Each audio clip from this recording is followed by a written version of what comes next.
Hello, everybody. My name is Sneaky Snake. Today, I'm going to be doing another military orders list review. In this game, I played against a vanilla Yu Jing player, and we were on the Armory mission. Just as a quick preface, the list I was building was mainly centered around the Knight of the Holy Sepulchre Chain of Command version. I don't really like the unit profile, but I wanted to give it a try just to see if it was really worth taking. And I mean, my mind was changed. So yeah, without further ado, let's get into it. So this is the list that I brought. It has a Knight of the Holy Sepulchre with Chain of Command, Deferson in a Harris team with a Knight of Hospitaller Doctor and a Knight of Santiago KHD, and then a second Harris team with Teutonic NCO Spitty, Teutonic Specialist, and then a Teutonic with Firewall. Finally, to round out the first group, I'm bringing a Tech B with a Fugazi and Mulebot, and then in the second group, it's just two Trinitarian snipers.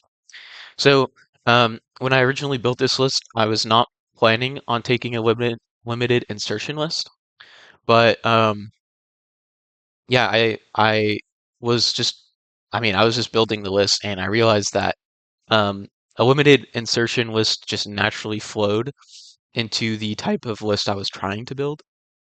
And so yeah, for that reason, that's kind of why I went that route. I don't think it's really a good idea to purposely go for a limited insertion list, but with that being said, I think military orders does really lend itself to those types of lists just because a lot of times you want to take like a lot of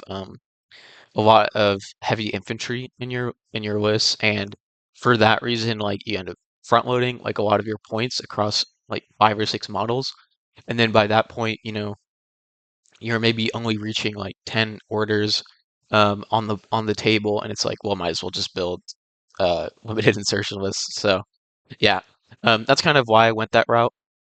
Um, so yeah, anything to say here? Well, I mean, the game, it was interesting. So my opponent used like a lot of I won the lieutenant role, so I decided to go second because it's armory, and like going second is very important. Um, and so yeah, my opponent spent most of his first turn like pitching at me, isolating my Teutonics and like putting guided shots on them and whatnot.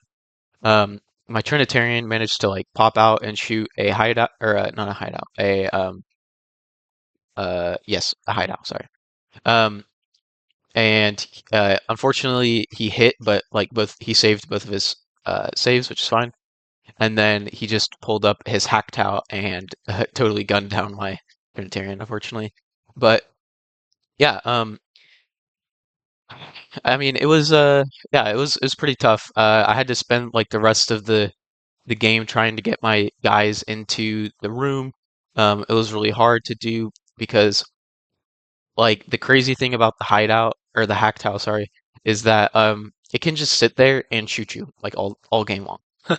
And if you're playing military orders and you're not bringing any like MSV2 pieces, you don't really have a way to like deal with something like that. And so, yeah, he was kind of tough to put down, but I did manage to kill him with the Furson on my second turn. I crit like 3 or 4 times and finally managed to actually kill him. But it did take me my entire turn to like actually be able to kill him. And then I like by the luck was able to dodge my Teutonic specialist into the room, so I was able to score.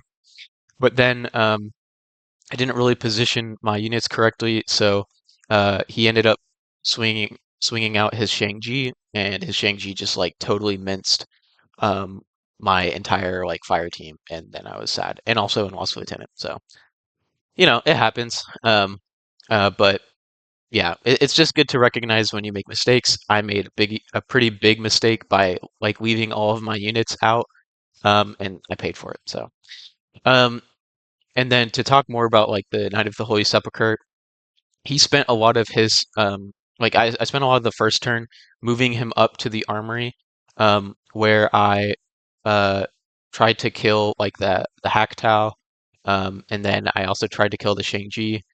And then I put him into suppression fire at the end of my order, or sorry, at the end of my turn. And then he hollow echoed, so like he was kind of in the midfield.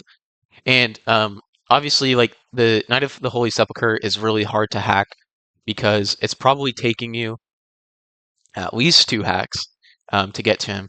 And then even then, he's really hard to like actually be able to land something on because he's a vet. He has 9 BTS, and it just makes it really hard to like actually like uh, to actually land any hacks on him. So what my opponent did was he ran his monk up and smoked the Knight of the Holy Sepulchre so he can use his suppression fire.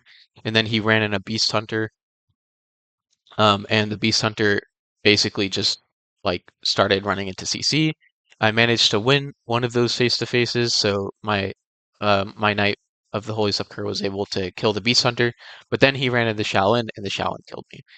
It did take a lot of orders for him to kill my Knight with the Shaolin, um, and that's like this is kind of the the benefit of like having a really tanky unit who isn't the best at CC, but like is good enough.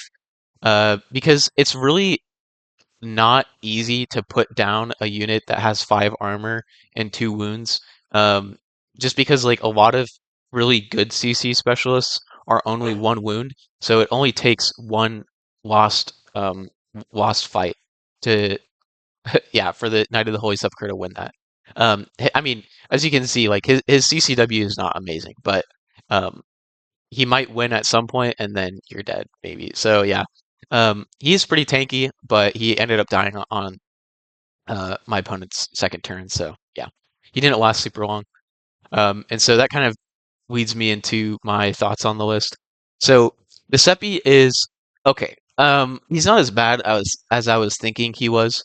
I think a really big problem with the chain of command option is that you're taking well, in theory, right? You're taking the chain of command because you want to have like a backup lieutenant, if you will. But the Knight of the Holy Sepulchre is like a very aggressive piece. And so it kind of like negates the use of chain of command because your Knight of the Holy Sepulchre is probably going to die before your lieutenant.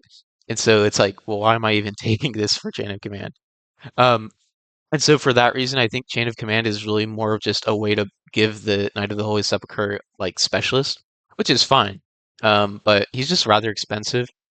And I think just like looking back at the list and the game, I'm just like I think I'd just rather take a Crux, like the Crux is getting more dice because he can link. He can throw a tin bot on him, so he's almost as tanky like against hacking. He has albedo, so he can actually uh like take gunfights against MSV units and be on really good dice. He's really good on reactive, like you don't even have to put him in suppression fire because he's already on burst 3. Um, so yeah, he's just like I don't know. And he's also a wild card. He can slot into all these links. Like I really feel like um the Knight of the Holy Sepulchre, I guess specifically the multi-marksman one is just getting like very outcompeted. So yeah. DeFerson did solid. He I mean he killed a Hacktal and then he died, That happens. But like I will say my opponent didn't ever want to shoot repeaters at the link that I had him in, which was the Hospitaller link. Because yeah, he's just not an easy like hacker. He's not somebody that you're necessarily going to automatically win the hacking game against. Obviously, like there are some exceptions, like the anathematic could probably kill him pretty easily. But outside of like the Uber hackers like that, he's not super easy to kill, uh, especially like with hacking. And so for that reason, I think I've really been enjoying Deferson just because he is kind of like an LT option that comes with its own protection. I would say the only thing that I don't like about Deferson is the fact that he's costing Swick. So it's like limiting kind of like my Trinitarian options. I'm usually limited to only taking 2. In some cases, only one, just because like I need to be able to fit other guns in the list. But I think the benefits that he brings definitely outweighs the negatives. He's also a wild card too, which is super nice. Um, yeah, I was kind of saying this earlier, but limited insertion is just not very punishing in MO. I didn't really feel like it was that big of a deal, especially if you're taking a lot of Teutonics, because most of the time what happens is the Teutonics will just get isolated, but they still have two orders. Like they have their impetuous order and then they have their isolated order, and they can still do a lot with just two orders. And like you can throw Panzerfaust at people, you can dodge into CC with like units that have like overextended into the midfield. You can use them to clear mines. Um, yeah, I really find the Teutonics to just be so good because your opponent will waste orders isolating them, and it doesn't really amount to much because yeah, they can still run up and do stuff. Um, and then finally, yeah, hacking reigns supreme. It's just yeah, pitchers every single game. There's pitchers all over the place, everywhere. It's quite interesting, just having to face that like in every single game. I'm not gonna cry about it, but it's just like yeah, especially when you're playing a super heavy infantry focused faction and you're having to just take you're just having to face the repeaters every single game. It's like, ah. But that being said, it makes me more likely to take models like the Furson, which is cool. It forces me to like have more creative list building. So it's not all bad, but yes, please, please, for the love of God, nerf pitchers.